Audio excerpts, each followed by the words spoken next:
বাপের বাড়িতে এসে পৌঁছানোর পর আজ আমার দ্বিতীয় দিন শুরু হলো।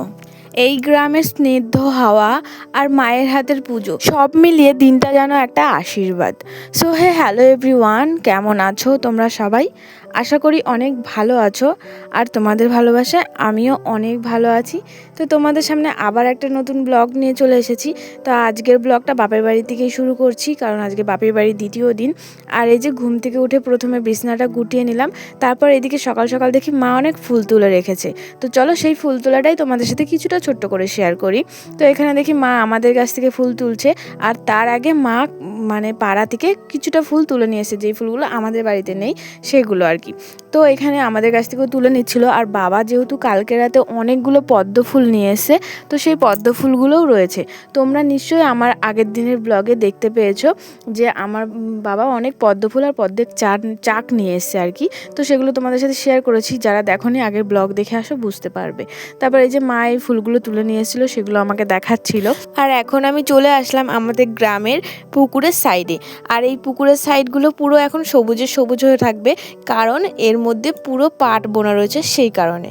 আর এখানে এত সুন্দর হাওয়া দিচ্ছিল, বলে বোঝাতে পারবো না। তোমরা আমাকে দেখলে হয়তো বুঝতে পারবে, আর আশেপাশের গাছপালাগুলো দেখলেও হয়তো বুঝতে পারবে, তোমাদেরকে বলতে হবে না। এত হাওয়া, এত আওয়াজ। চলো তোমাদের ছোট্ট করে হাওয়ার আওয়াজটা শোনাই, তাহলে তোমরা বুঝতে পারবে।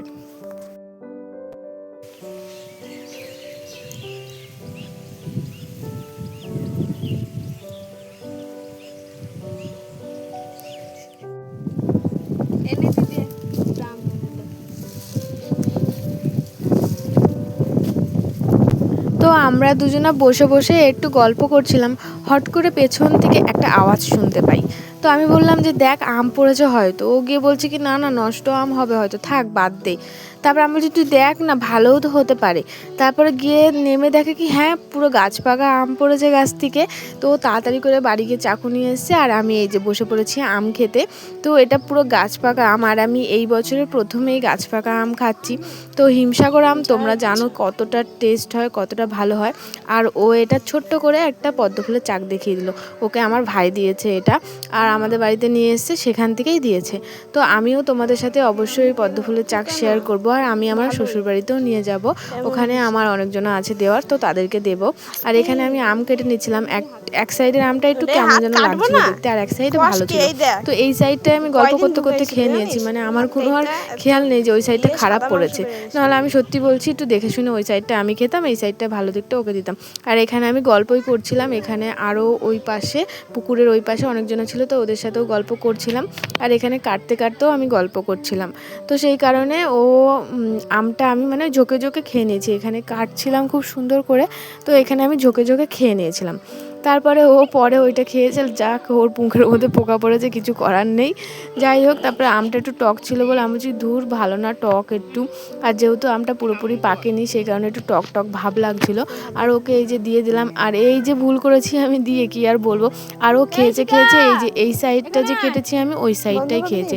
আর এই যেখানে আমি ডাকছিলাম একটা বাচ্চাকে, ও আসবে না, কারণ ও এক জায়গায় যাবে সেই কারণে, নাহলে ও চলে আসতো। তারপর এই যে বাড়ি আসবো আর কি, অনেকক্ষণ হয়ে গেছে সেই বাগানে গেছি, বাড়ি চলে এসেছি দেখো। আর এসে দেখি মা পুজো দিচ্ছে, তাই মার কাছে এসে এখানে আমি শুয়ে শুয়ে মার পুজো দেওয়া দেখছিলাম। আর মা পদ্ম ফুল দিয়ে পুজো দিচ্ছিল, সেই কারণে পদ্ম ফুলগুলো দেখছিলাম। আর মাকে বলছি মা তোমার ঘরে যখন এতই পদ্ম ফুল রয়েছে, তাহলে তুমি এই এক ঝুড়ি ফুল কেন নিয়ে এসো? বলছে শিব ঠাকুরকে দিতে হবে না, আজকে সোমবার। আর আমার মা প্রত্যেক সোমবারে না খেয়ে শিব ঠাকুরকে ফল দিয়ে পুজো দেয়, মানে যতটুকু সম্ভব জোগাড় করতে পারে আমার বাবা, সেই অনুযায়ী পুজো দেয় আর কি প্রত্যেক সোমবারে। আর এখানে আমি শুয়ে শুয়ে দেখছিলাম, আর এখানে ননার সাথে খুনসুটি করছিলাম, ও বারবার আমার ক্যামেরার সামনে আসছিল, সেই জন্য আমি এরকম করে তাকিয়েছি, এছাড়া কিছুই না। তারপরে হাত দিয়েছে, আমি ধপ করে হাতটা ধরে ফেলেছি। আর ও আমার কাছে আসলে এরকম দুজনা মিলে খুনসুটি করি। তো যাই হোক, তারপরে দেখো মার পুজো দেওয়া কমপ্লিট হয়ে গেছে। আর কত সুন্দর লাগছে সিংহাসনগুলো, পদ্ম ফুলে পুরো মানে ঘরটা মোমো করছে, এত ভাল লাগছে দেখতে। আর পদ্ম ফুল তো খুবই সুন্দর, যাই হোক, মা দেখি এখানে ছোট থেকে বড় থেকে থালাও সাইজে সাইজে দিয়েছে। যাই হোক, এরা দুজনা এখন এসেছে ঠাকুরের প্রসাদ তুলতে, আর মা ওইদিকে শনি ঠাকুরের কাছে পুজো দিয়ে এসেছে। আমার মা বাড়ির পাশে একটা শনি মন্দির আছে, তো সেই শনি মন্দিরে মা প্রত্যেক দিন পুজো সন্ধে দেয়, মানে ঘরের পুজো যেরকম দেয় ওরকম করেই আর কি। তারপর এরা দুজনা প্রথমে ঠাকুরের গ্লাসের জলগুলো এক সাইডে ঢেলে নিল, তারপর এদিকে ওরা দুজনা মিলে আসনগুলো গুটিয়ে নিল। এরকম করে আমার মা ছোট ছোট অনেক হেল্পই এরা করে দেয়। তো ননা ওটা ঠিক করে রেখে দিয়ে এদিকে প্রসাদগুলোও সব গুটিয়ে নিল, আর ফল দিয়ে যেহেতু পুজো দিয়েছে সেই কারণে আর কি। আর মা প্রত্যেক দিন সোমবারে এদেরকে দিয়েই এই কাজটাই করায়, কারণ এরাও খুব খুশি হয় করতে। তারপর প্রসাদ খেয়ে আমি এখানে সকালের খাবার খেতে বসে পড়েছি আর কি। আর ননার ফুটি আগেই চান করে নিয়েছিল, মানে ওর নাম ঋষা, আমরা ফুটি বলি ভালোবেসে। তো ও খেতে বসে পড়েছে আমার সাথে, ও বলছে পদ্ম পাতায় ভাত খাবে। আর আজকের টুইস্টটা হচ্ছে আমি পদ্ম পাতায় ভাত খাচ্ছি। এটা একটা খুব ইউনিক জিনিস, আর এটা সবাই সচরাচর পায় না, তো সেই কারণে আমি খুবই খুশি। আর বাবাকে বলেছি, বাবা আমি পদ্ম পাতায় ভাত খাবো, সকালবেলা আমাকে পদ্ম পাতা এনে দেবা। তো সেই কারণে বাবা যা বলা তাই পদ্ম পাতা এনে দিয়েছে আমাকে। আর এখানে ননা আমাকে বলছে মনি আমার ভাল লাগছে না, মানে ও ফোন দেখবে, সেই কারণে বলছে মনি আমার ভাল লাগছে না, ঘুমাবো। আমি যা তাহলে ঘুমাগা, তো এটা বলেছি আর ও দৌড়িয়ে চলে গেছে, এই যে দেখো। আর আমি বলছি কী রে তুই সত্যি সত্যি চলে গেলি? তা আমি বলছি ঠিক আছে যা তাহলে। তারপর ওইদিকেও বাড়ি চলে যাবে, আর যেহেতু একটা আইসক্রিমওয়ালা এসে গল্প করছিল, আর ওকে আমি আইসক্রিম কিনে দিইনি, তো ও আমাকে সাহস করে চাইতেও পারছে না, আর আমি ভাত খাচ্ছিলাম বলে ওকে কিনে দিইনি। কিনে দিতাম, ও সকাল থেকেই বলছে আমার ঠান্ডা লেগেছে ঠান্ডা লেগেছে। ওর মাও বলছে ঠান্ডা লেগেছে, স্নান করে দিয়েছি তখনও ওর ঠান্ডা ঘর করছে কাশছে, সেই কারণেই ওকে আমি আইসক্রিমটা কিনে দিইনি, নাহলে আইসক্রিম কিনে দিতাম, ইচ্ছা করে দিইনি। আর ঋষা তো আমার সাথে বসে ভাতই খাচ্ছিলো, সেই কারণে ওকেও কিছু কিনে দিইনি, সেই কারণে। আর ও আইসক্রিমওয়ালাও চলে গেছে, ও বলছে কি মনি বাড়ি যাবো, আমার ভালো লাগছে না, মানে ও আইসক্রিম খাবে সেই কারণে। তো তাড়াতাড়ি করে ও দৌড়িয়ে বাড়ি চলে গেছে, আবার বলছে যে আমি আইসক্রিম খাবো, আইসক্রিমওয়ালা চলে যাচ্ছে। তারপর দেখো এখানে আমার ভাত টাত খাওয়া হয়ে গেছে, অনেকক্ষণ রেস্ট নিয়ে এই যে আমি এখন স্নান করতে চলে যাব। আর স্নান করে চলে এসেছি, দেখতেই পাচ্ছ পুরো ফ্রেশ ফ্রেশ লাগছে। আর এই গরমকালে স্নান করার মজাটাই অন্যরকম। আর আজকে তোমরা প্লিজ তোমরা জানিও যে কোন জায়গায় কীরকম গরম পড়েছে আর কি, কে কোথা থেকে ভিডিওটা দেখছো সেটা তো জানিও। আর যেখান থেকে দেখছো সেখানে কীরকম গরম পড়েছে। আমাদের এখানে প্রচণ্ড গরম পড়েছে, আমি তো থাকতেই পারছি না, এতটা কষ্ট হচ্ছিল সারা দুপুর। তারপর হঠাৎ দেখি বিকেলবেলা মেঘমেঘ করছে, তো তোমাদের ছোট্ট করে শেয়ার করি, চলো দেখো কিরকম মেঘমেঘ করছে। আর এর কাণ্ডটা দেখো, একটা বদমাস মেঘই আর বলবো, দুষ্টুমি করে খুব। তারপর এখানে ওই ইটটার উপর উঠে যাবো, যে তুই ওঠ না, আমি ভিডিও করে বাড়ি গিয়ে তোর মাকে দেখিয়ে দেবো, তোর মা তোকে বকা দেবে।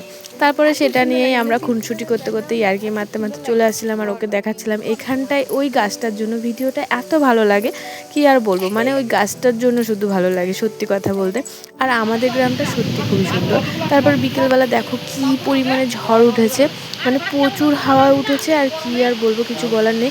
মা দুবার উঠান ঝাড় দিয়েছে, এদিক দিয়ে হাওয়া ওঠে ওদিক দিয়ে হাওয়া ওঠে, 12 মিশালি হাওয়া উঠেছে এক কথায়। তো দেখো তোমরা কি পরিমাণে হাওয়া উঠেছে, এত বড় বড় গাছগুলো কীভাবে মানে সরে যাচ্ছে। এই যে এখানটায় আমি ভয় পেয়ে গেছি, পুরো ধুলো উঠে আমার গায়ে এসে পড়েছে, মানে আমি ভয় পেয়ে গেছিলাম, আমি বাইরে চেয়ারে বসেছিলাম আর কি। তারপর এরকম হাওয়া উঠতে উঠতে হট করে বৃষ্টিও নেমে পড়েছিল। আর এই হাওয়াটা যে কী পরিমাণে শরীর ঠান্ডা করে দিয়েছে বলে বোঝাতে পারবো না। তাই বলে পরিবেশ চাইলে কি না করতে পারে, এত পরিমাণে গরম ছিল কিছুক্ষণ আগে, আর এই 2 মিনিটের হাওয়াতে পুরো শরীরটা ঠান্ডা হয়ে গেছে, মানুষ যেন নিঃশ্বাস নিয়ে বাঁচছে, এত পরিমাণে কষ্ট হয়েছিল। তারপর দেখো বৃষ্টি চলে এসেছে, কি আর করবে, বৃষ্টি চলে আসলে তো আর কিছু করার নেই। তো ভিডিওটা কিন্তু আজকে আর বেশি বড় করব না, ভিডিওটা এইটুকুই করলাম। কেমন হয়েছে অবশ্যই বলো, ভালো লাগলে কিন্তু অবশ্যই একটা লাইক কমেন্ট শেয়ার সাবস্ক্রাইব করে দিও। আর তোমরা আমার এইভাবে পাশে থেকো, প্রতিদিন যেরকম পরিমাণে ভালোবাসা দিচ্ছ এরকম পরিমাণে ভালোবাসা ডেলিই দিও। তো টাটা বন্ধুরা, আবার কালকে একটা ভিডিও নিয়ে চলে